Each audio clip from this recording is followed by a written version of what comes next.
Cold blood dripped down Nathan Scorer's split lip as the New York Rangers enforcer hunched in the penalty box, staring down the alien freak in the stands, gawking at him.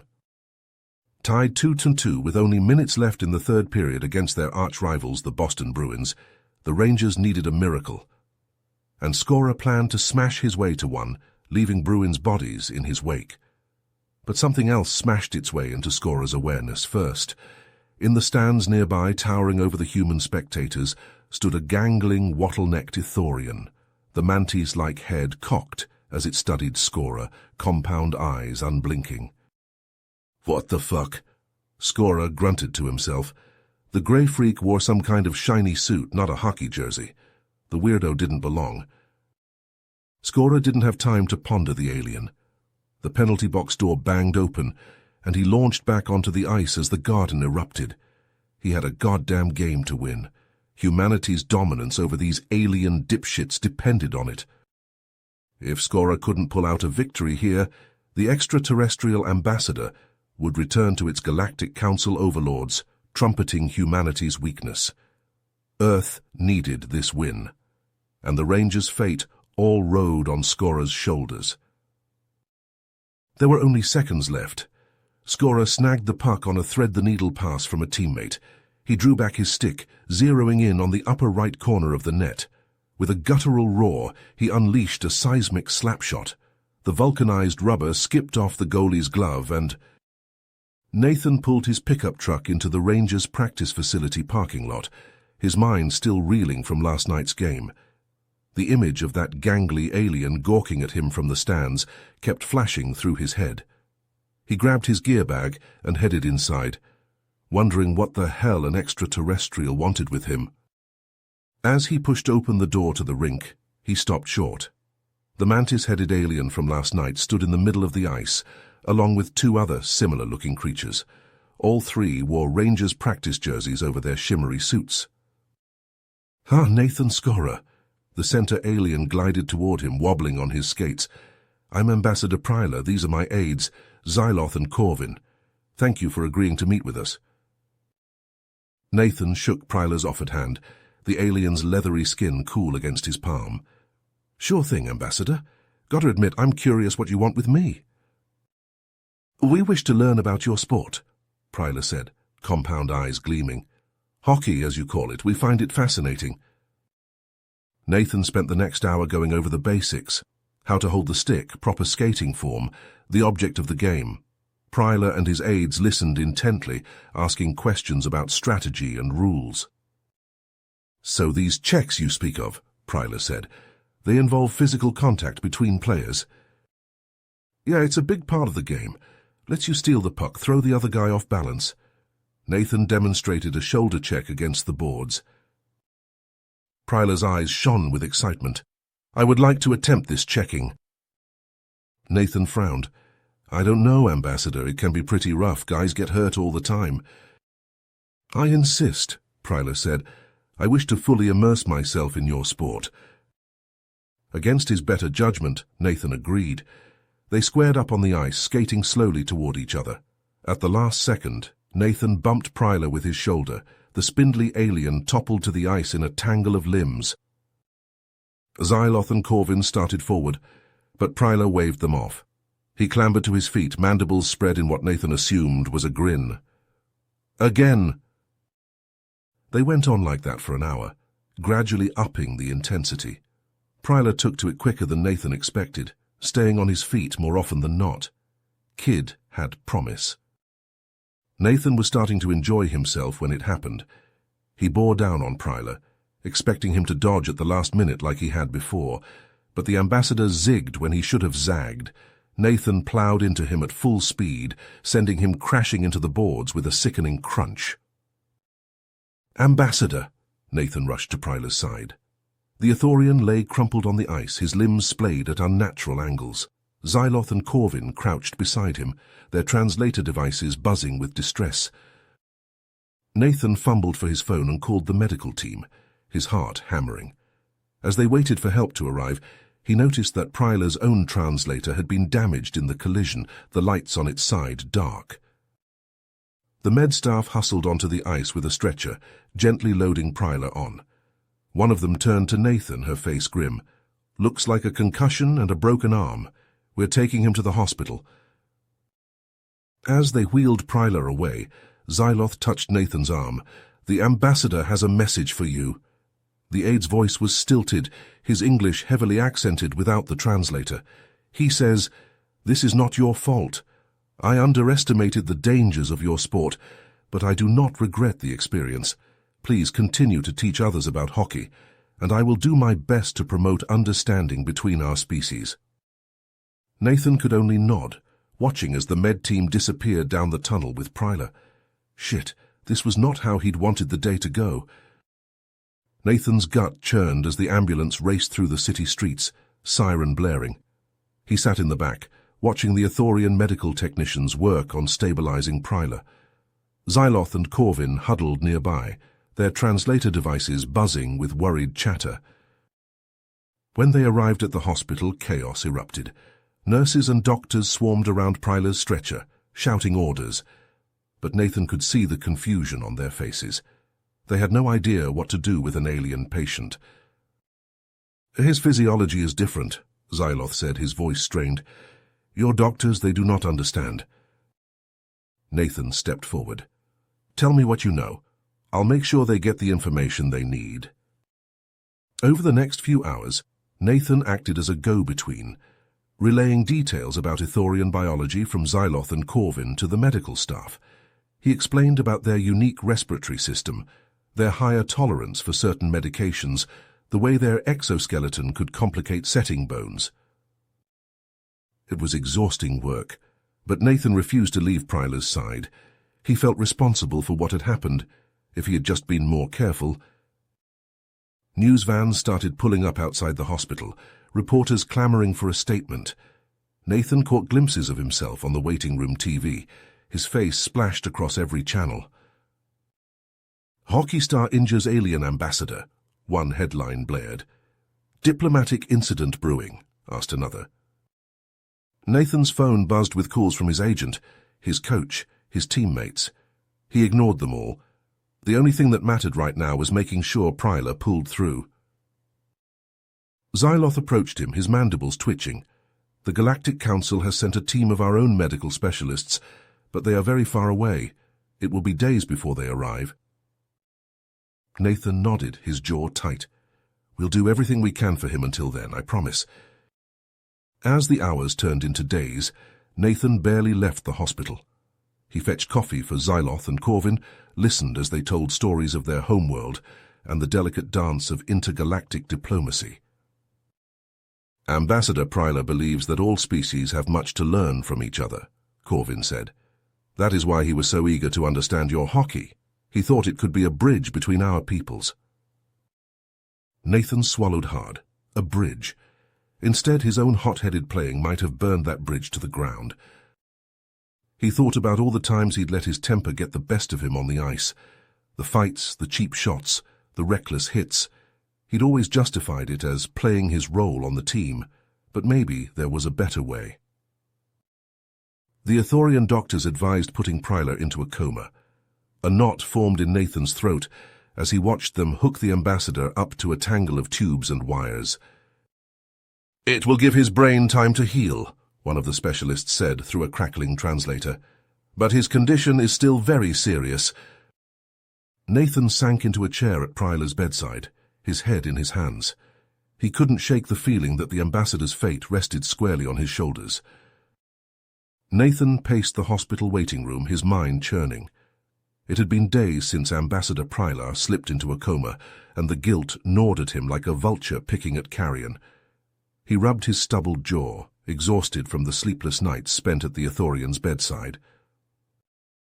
The whoosh of automatic doors jolted him from his thoughts. A group of tall, slender aliens strode into the room, their iridescent robes shimmering under the fluorescent lights.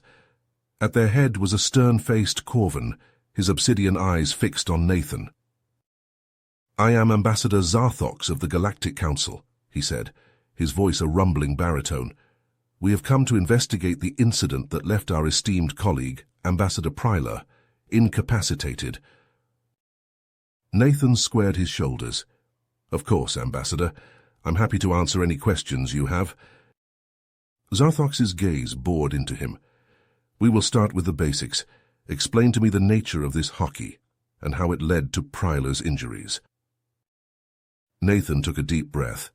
Hockey is a sport that involves skating on ice and using sticks to shoot a puck into the opposing team's goal. It's a physical game, with players allowed to body-check each other to gain possession of the puck. Zarthox's brow furrowed. And you thought it wise to expose a diplomat to such violence? It wasn't like that, Nathan said, his voice rising. Pryler wanted to learn about our culture, and hockey is a big part of that. He was eager to try checking himself. So you are saying it was his fault? Zarthox asked, his tone icy. No, not at all. It was an accident. Hockey has risks, but it's not about hurting each other. It's about skill, strategy, and teamwork. Zarthox stared at him for a long moment. Your sport sounds barbaric. It is little wonder that your species has not been invited to join the Galactic Council. Nathan felt his face flush. With all due respect, Ambassador, you can't judge an entire species based on one sport. Humans are more than just hockey players. The Corvan waved a dismissive hand. We shall see. In the meantime, I will be conducting a thorough investigation into this incident. If we find any evidence of negligence or malice, there will be consequences. With that, Zarthox turned on his heel and strode away, his entourage trailing behind him. Nathan slumped into a chair, his head in his hands. The next few days passed in a blur of questioning and accusations. The Galactic Council delegation interviewed everyone from the Rangers' coaching staff to the hospital's medical team. They pored over security footage and analyzed every second of Nathan's fateful training session with Pryler. As the investigation dragged on, tensions mounted. Some members of the Council openly called for sanctions against Earth, decrying the planet's primitive customs. Human leaders fired back, accusing the Council of overreach and disrespect. Nathan felt like he was caught in the middle, torn between his loyalty to his sport and his guilt over Pryler's condition. He spent long hours at the ambassador's bedside, watching the rise and fall of his chest and praying for a miracle. When word finally came that the Ithorian medical specialists had arrived, Nathan felt a flicker of hope.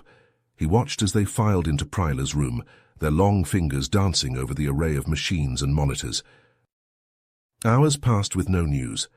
Nathan paced the hallway, his stomach tied in knots. Finally, the door opened and the specialists emerged, their faces unreadable. Ambassador Pryler has stabilized, the lead doctor said, her voice tinny through the translator. He is showing signs of improvement, but his recovery will be long and difficult. He may never fully regain his previous cognitive function. Nathan felt tears prick at his eyes. It wasn't the outcome he had hoped for, but it was better than the alternative. As the news spread, the mood in the hospital shifted. The Galactic Council delegation seemed to relax slightly, and even Zarthox's stern demeanor softened. But Nathan knew that the damage had been done.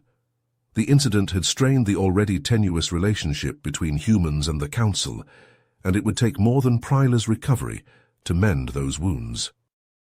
He could only hope that in time, the ambassador's message of understanding and exchange would prevail, that humans and aliens could learn from each other, even through their differences and mistakes. It was a fragile hope, but it was all Nathan had to cling to as he sat by Pryler's bedside, watching and waiting for the Ithorian to open his eyes once more. As the days turned into weeks, Pryler's condition gradually improved. The Ithorian medical specialists worked tirelessly, monitoring his progress and adjusting his treatment as needed. Nathan spent every spare moment at the ambassador's bedside, watching for signs of recovery and offering support to Ziloth and Corvin. But even as Pryler slowly healed, the political fallout from the incident continued to escalate.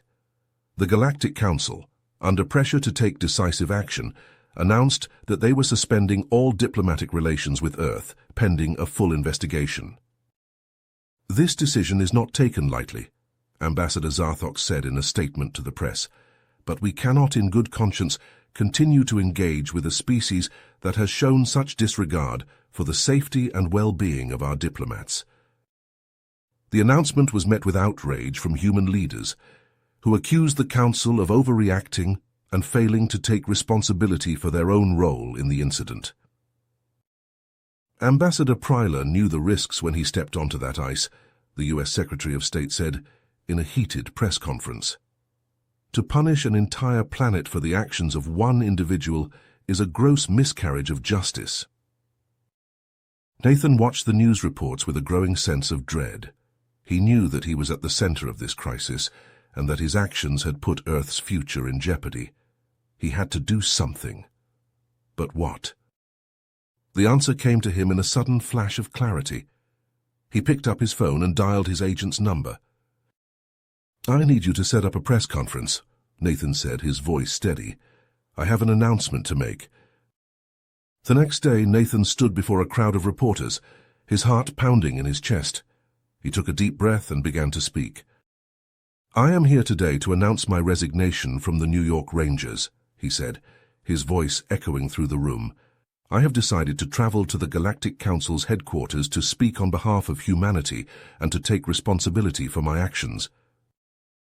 The room erupted in a frenzy of questions and camera flashes, but Nathan ignored them all. He had made his decision and nothing was going to stop him.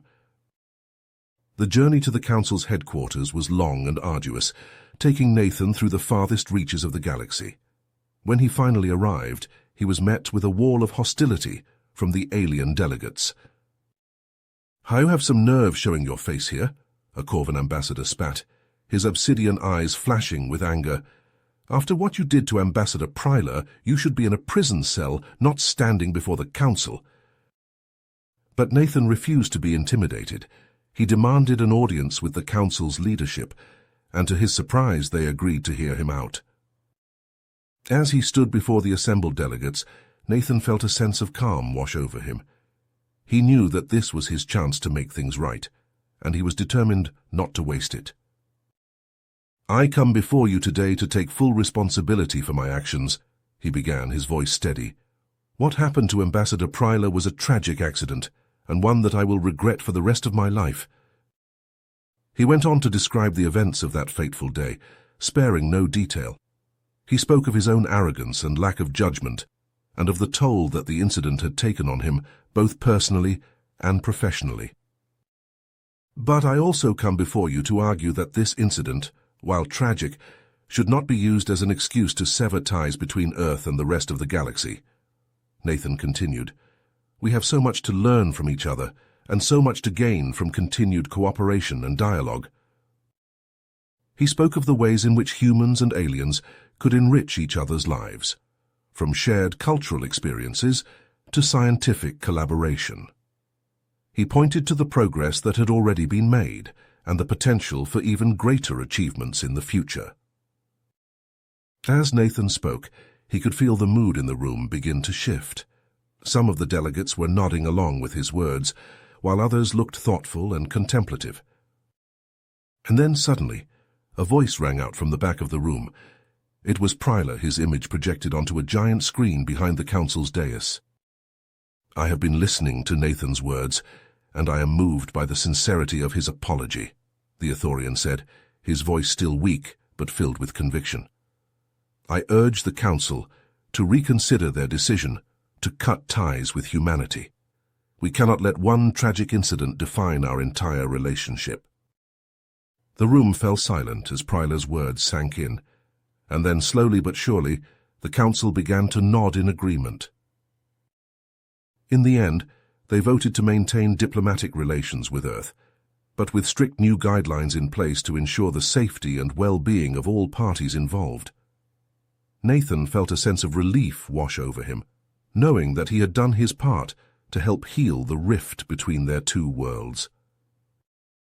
As he boarded the ship back to Earth, Nathan knew that his actions would have lasting consequences. Some would hail him as a hero, while others would see him as a traitor to his own kind. But he also knew that he had done what he believed was right, and that was enough for him. Months later, Pryler returned to his duties as an ambassador, his injuries fully healed, but his perspective forever changed. He knew now the fragility of life and the importance of building bridges between cultures, even in the face of adversity. And as for Nathan, he returned to Earth to face an uncertain future. But he did so with the knowledge that he had played a small but vital role in shaping the course of history and in bringing their two species one step closer to true understanding. You have reached the end of the story. If you enjoyed this story and want to support us, please leave a like and subscribe to our channel, and for every comment that says 88, I will heart every single one of them. Thank you for your time.